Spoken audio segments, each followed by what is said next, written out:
Good evening, everyone. Welcome to 107th video on misconceptions in physics. My name is Ratankar Rao. I teach physics for an international school in Bangalore. This is my introduction, and teaching is my passion. And what I used to do is this is a set of lectures which I thought would be useful for students, wherein two concepts are appear to be very similar in nature, and they get confused while they start writing in exams. So as a result of it, I started collecting these concepts, the pair of concepts, and then started working on this. And the resultant is this set of videos. So initially, only a few set of videos were that, and now as the interest surged upon, so a lot number of videos will already be on pipeline. So currently, we are working on a chapter which is known as thermal physics or heat physics. Many students usually feel thermal physics is always one of the toughest ones. Okay, I don't feel it is toughest one. In fact, it's one of the most scoring subjects or scoring chapters in any of the competitive examinations because the amount of learning or amount of concepts that you have in this chapter are very limited, and you need to understand how does one concept differ from the other, and then how do you apply or what is the context behind it.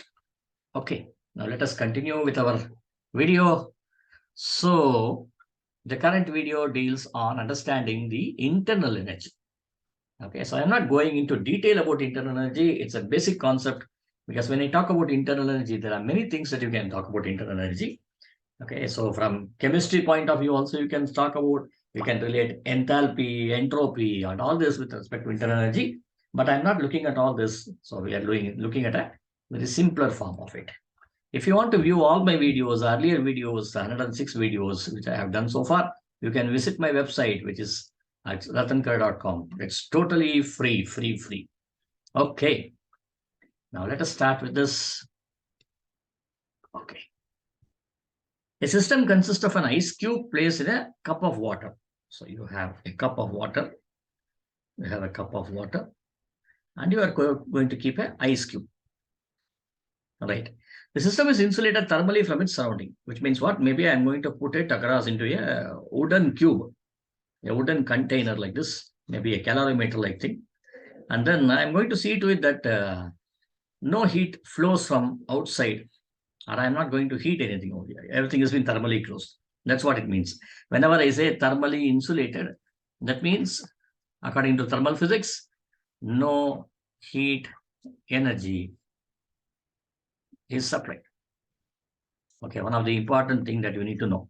Most of them get confused saying that, okay, maybe if no thermal energy has been insulated, when thermally insulated, it means that they think that the temperature does not change, which is incorrect. Okay, temperature can change. Internally, it can change. For example, when I put ice and water together, you see the water is originally at 20 degrees centigrades. What do you expect? Definitely, when temperature is there, this temperature is larger. Okay, water temperature is larger, which is at 20, and ice at 0 degrees centigrade. So there's a possibility that there's a heat which is going inside. Okay, but no heat is given from outside. That's what it means. Okay, temperature will change. The graph shows the best variation of the total internal energy U of the system with time. So it's all a plot of internal energy versus time.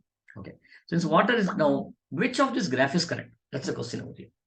So most of them, what they have taught is that since water has a given temperature, now this temperature is raised to temperature of the ice, which means after some time, if I keep it for a longer time, then there's a possibility that this temperature of water will heat the ice, and as a result of it, ice will melt into water. Okay, when ice melts into water, what will happen? The molecules which are present in ice, which are closer to each other, they start moving apart. When they start going apart, what can happen once again? Which means once again, the internal energy, that is the temperature rises, internal energy rises, okay, with respect to time. So therefore, they thought that D is the right answer. Now, you have to read the question carefully over here. It says that which graph shows the variation of the total internal energy U of the system? Okay, this is where most of them make a mistake. This is a misconception here. Okay, what is system? System is not ice. Okay, when I ask you what is the variation of the internal energy of the ice, with respect to time, then this is the right answer. But unfortunately, here you are talk about the system over here. What is the system here? System here is the water and also the ice.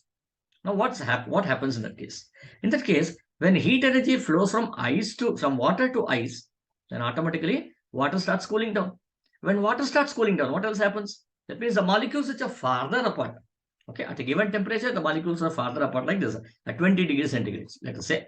At 8, let us say the water, after getting cooled down, when all the ice has got converted into water, let us say let the total temperature, okay, of this complete system be 18 degrees centigrade, then the molecules would have moved bit nearby. And based on this, if you calculate the internal energy does not change. When does internal energy change?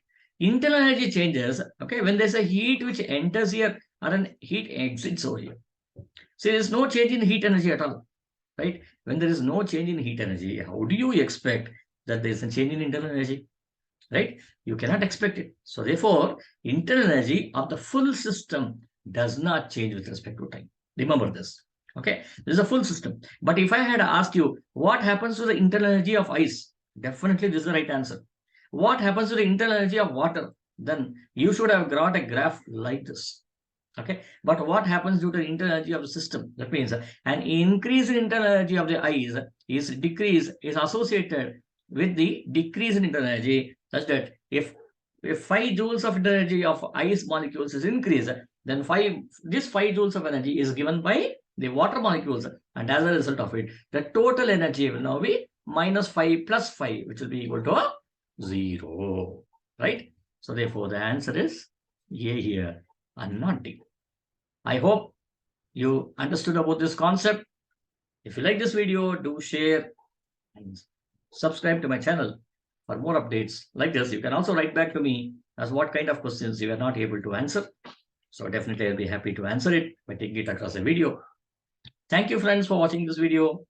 Do like, share, comment and subscribe to my channel for more updates.